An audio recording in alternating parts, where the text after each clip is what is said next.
পেহেলগামের পর আমরা চলে আসি শ্রীনগর। শ্রীনগরে আমরা 2 দিন স্টে করি।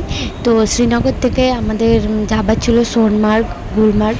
তো ফার্স্ট দিন আমাদের সোনমার্গ ছিল। তো চলো আমরা তো রেডি সোনমার্গে যাওয়ার জন্য। তো এবার বেরিয়ে পড়া যাক। তো সেদিন খুবই মর্নিংয়ে বেরোনো হয়েছিল, আর প্রায় 6-7 ঘন্টারই জার্নি ছিল। তো সেই জন্য সকাল সকাল ব্রেকফাস্ট আমরা করে নিয়েছিলাম, নিয়ে তারপর আমরা বেরিয়ে পড়েছিলাম।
বেশ কয়েক ঘন্টা জার্নি করার পর আমরা ফাইনালি সোনমার্গের দিকে যাওয়ার কাছাকাছি রাস্তায় এসে গেছি।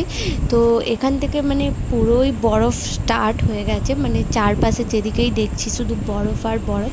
এই যে রাস্তায় উঁচু উঁচু হয়ে আছে না, এগুলো আমি ফার্স্টে দূর থেকে ভেবেছিলাম হয়তো কাদা টাদা জমে আছে, বাট সেটা নয়, এগুলো বরফ। কারণ মানে এই রাস্তাগুলো পুরো বরফের ঢাকা পড়ে যায়।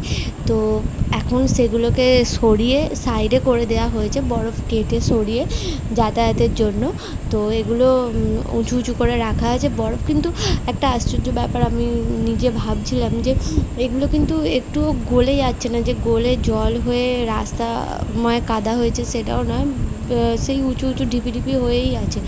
তো জানি না এগুলো কবে গলবে। তো ড্রাইভার দাদাকে আমি জিজ্ঞাসা করছিলাম আমরা যে এই বরফটা মানে কি সারা বছরই থাকে নাকি গলে যায়? যে পাহাড়ের গায়ে দেখো একদম সাদা দুধের মতন বরফ, এই যে এইগুলো দেখো উঁচু উঁচু হয়ে আছে। আমি তো দূর থেকে এগুলো কাদা আর পাহাড় ভেবেছিলাম, বাট না, এগুলো সবই বরফ।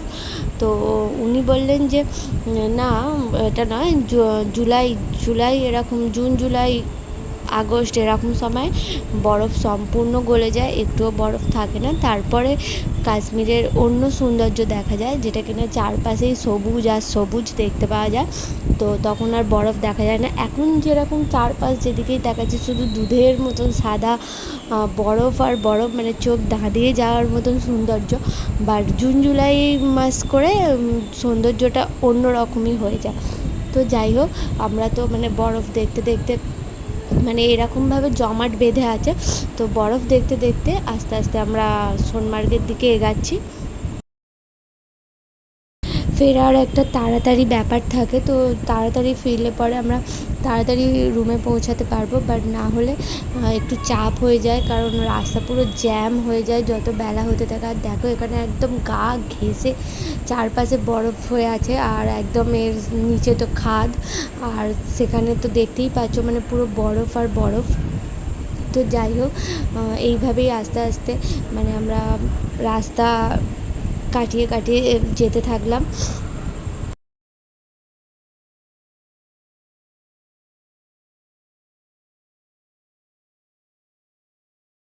এবারে আমরা সোনমার্গে এসে গেছি।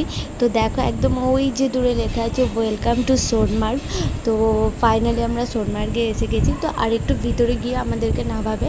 তো চলো, এখানটা আমি একটু স্লো মোশন করে দিয়েছি যাতে কিনা তোমরা সবাই ওয়েলকাম টু সোনমার্গ লেখাটা দেখতে পাও। তো আমরা মোটামুটি এসেই গেছি, সোনমার্গের ভিতরে ঢুকে পড়েছি। বাট এখানে নামানোর কোনো জায়গা নেই, তো যেখানে নামাবে সেটা আর একটু ভিতর দিকে যেতে হবে। তো চলো যাওয়া যাক।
তো তারপর আমাদের স্পটে এসে নামিয়ে দেয়। তো এখানে নামার সাথে সাথে একটু ঠান্ডা লাগছিলো, সেই জন্য টুপি সোয়েটার সব পরে নিয়েছিলাম। তো দেখো এখানে যে জ্যাকেটের ওপর আমি একটা কালো জ্যাকেট পরে আছি, এই জ্যাকেটটা ভাড়া করা, কারণ আমাদের যে গাইড ছিল সে আমাদেরকে এরকমই বুঝিয়েছিল যে এখানে প্রচুর হাওয়া দেবে, প্রচুর ঠান্ডা। তো সেই জন্য এক্সট্রা করে জ্যাকেট ভাড়া করতে হবে। তো জ্যাকেট আর জুতো ভাড়া করতে হয়েছে। তো জুতো জ্যাকেট ভাড়া না করলেও চলে যেত, কারণ এগুলোর কোনো প্রয়োজনই ছিল না, কিন্তু ওরা আমাদেরকে এমনভাবে মানে ভয় দেখিয়েছিল, তো আমরা বাধ্য হয়ে সেগুলো ভাড়া করেছিলাম। তো এই ভাড়াটা নিয়েছিল 700 টাকা করে জুতো আর জ্যাকেট মিলিয়ে। তো যাই হোক, জুতোটা হয়তো দরকারি, বাট জ্যাকেটটা একদমই দরকার ছিল না। তো জুতো না নিলেও চলে যায়, অনেকেই জুতো নেয়নি, যেই ধরনের স্পোর্টস শ্যু পরেছিল সেইগুলো নিয়েই এরা মানে অনেকে উঠেছে বরফে। তো আমাদের ভয় লাগছিলো যদি ভিজে টিজে যায়, সেই জন্য আমরা সবাই এক্সট্রা করে জ্যাকেট ভাড়া করেছিলাম। তো এখানে এসে প্রথমেই মানে আমরা চেয়েছিলাম যে বাইক রাইডটা করব, কিন্তু বাইক রাইডটাতে এতটাই ভিড় হচ্ছিল যে লাইনে দাঁড়িয়েও আমরা টিকিট করতে পারিনি, কারণ ওখানে ড্রাইভার আমাদের যে ছিল সে অনেক তাড়া দিচ্ছিল, বলছিল তাড়াতাড়ি নিতে হবে নইলে রাস্তা জ্যাম হয়ে যাবে, ফিরতে দেরি হয়ে যাবে। তো তখন আমরা বাধ্য হয়ে স্লেজ গাড়ি নিই। তো স্লেজ গাড়িটা একদমই আমি সাজেস্ট করব না চাপাই উচিত। মানে স্লেজ গাড়িতে 550 টাকা করে পার হেড ভাড়া, কিন্তু ওরা যে ওপরে নিয়ে যাচ্ছে ম্যাক্সিমাম টাইমটা হেঁটেই উঠতে হবে। আর নাবার সময় ওরা একদম ওপর থেকে বসিয়ে নামাবে, বাট ওই পড়ে যাওয়ার চান্স আছে। আমি পড়িনি, বাট আমার বর দুবার ডিগবাজি খেয়ে গেছে। তো বেশিটা সময় হেঁটেই যেতে হবে। আর ওঠার সময় যখন ওরা টানতে পারছে না, তখন পিছন থেকে এসে একজন ঠিলে ওপরে নিয়ে যায়। তো ওপরে নিয়ে গিয়ে বলে আমি হেল্পার, আমার 200 টাকা এক্সট্রা ভাড়া লাগবে। তো আমরা তখন বলি, তো তখন একটু কথা কাটাকাটি হয়, যে আমরা বলি আমরা তো কোনো হেল্পার নিইনি। তখন ও বলে না, আপনারা তো উঠতে পারছিলেন না, তো আমরা হেল্প করেছি, আমাদের 200 টাকা দিতেই হবে। তো আমরা বার্গেনিং করার চেষ্টা করি, কিন্তু ওরা শোনে না, 200 টাকাই দিতে হয় এক্সট্রা করে। তো যেটা বাইক রাইডে 700 টাকা, সেইটাই এখানে খরচা হয়ে গেছিলো 750 টাকা। তো স্লেজ গাড়ি একদমই চাপা উচিত না, আমি বলবো। বাইক রাইডটা অনেক দূর পর্যন্ত নিয়ে যাচ্ছে, আর স্লেজ গাড়িতে সেরকম নিয়েও যাচ্ছে না। আর ওপরে নিয়ে গিয়েই ওরা তাড়া দিচ্ছে যে চলে চলুন চলে চলুন, বৃষ্টি এসে যাবে, এই বৃষ্টি পড়তে শুরু করে দেবে, নামতে অসুবিধা হবে বলে অনেক কিছু। তো আমরা ভেবেছিলাম ওপরে গিয়ে আমরা একটু ছবি টবি তুলবো, রিলস বানাবো, তো সেরকমভাবে কিছু হয়নি। তো ওপরে উঠে মোটামুটি দুটো একটা ছবি তুলে আমরা নেমে এসেছিলাম। আর এখানে ওপরের দিকে মানে ঠান্ডা অতটাও লাগছিল না, গরম লাগছিল, কারণ জমা বরফ তো। আর এখানে বরফ একদম সেই সফট তুলোর মতন পা ঢুকে যাচ্ছিলো। আর এই যে নাবার সময় এরকমভাবে টেনে নিয়ে নেমে পড়েছে। নাবার সময় ওরা টানছে না, জাস্ট বসে নেমে পড়ছে। কিন্তু ওটা খুব রিস্ক, পড়ে যাওয়ার চান্স আছে, কিন্তু পড়ে গেলে হয়তো লাগবে না, কিন্তু আচমকা এরকম নামতে নামতে পড়ে গেলে তো সবাই একটা প্যানিক করে যাবে। তো যাই হোক, আমি তো স্লেজ গাড়ি একদমই সাজেস্ট করব না। আর এখানে সব জিনিস এতটাই কস্টলি, মানে যদি বার্গেনিং ঠিকঠাকভাবে করতে না পারা হয় তো ভালোভাবেই মুরগি হবে। তো যাই হোক, হয়তো ওদের রুজি রোজগার এটাই ছিল, মানে এটাই ওদের রুজি রোজগার, তো কিছু করার নেই। ও সেই জন্যই হয়তো কস্টলি জিনিস। তবে দেখা যাচ্ছে যে বার্গেনিংয়ের ওপর ডিপেন্ড করছে অনেকটা, যে যেরকম বার্গেনিং করছে তার কাছে সেরকমভাবেই দাম নিচ্ছে। তো বার্গেনিং করতে পারলে ভালো, না করতে পারলে মানে কি বলবো, মুরগি হতেই হবে। আর এই যে এখানে এরকমভাবে নাবাচ্ছে স্লেজ গাড়িতে, আর কোনো রকম ওদের কন্ট্রোল নেই যে বাবা নাবার সময় একদম স্পিডে নেবে আসছে।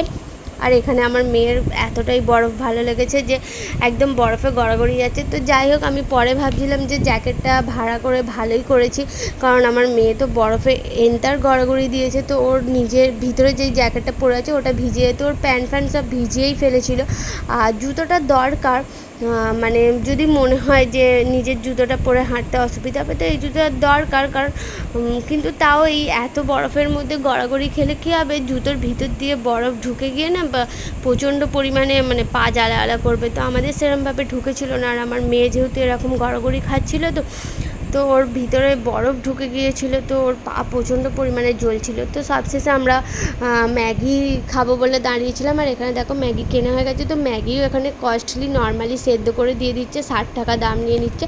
তো যাই হোক, পাহাড়ে এসেছি, কাশ্মীরে এসেছি বরফের মধ্যে, তো ম্যাগি তো খেতেই হবে। তো যাই হোক, এই ছিল আমাদের সোনমার্গের ভিডিও। তো তোমাদের কেমন লাগলো তোমরা জানিও।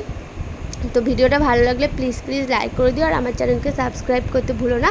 তো আমাদের মোটামুটি এনজয়, বলবো না যে খুব খারাপ হয়েছে, তবে আর একটু সময় দিলে আমাদের আর একটু ভালো হতো, কারণ আমাদের রিলস ভিডিও সেরকমভাবে বানানোর সুযোগ পাইনি। ড্রাইভার প্রচণ্ড হারে মানে তাড়া দিচ্ছিল। আর যাই হোক, এই ছিল সোনমার্গের ভিডিও। তো ভিডিওটা ভালো লাগলে চ্যানেলটি সাবস্ক্রাইব করতে ভুলবে না, আর ভিডিওটা লাইক করতে ভুলবে না। চলো টাটা, বাই বাই।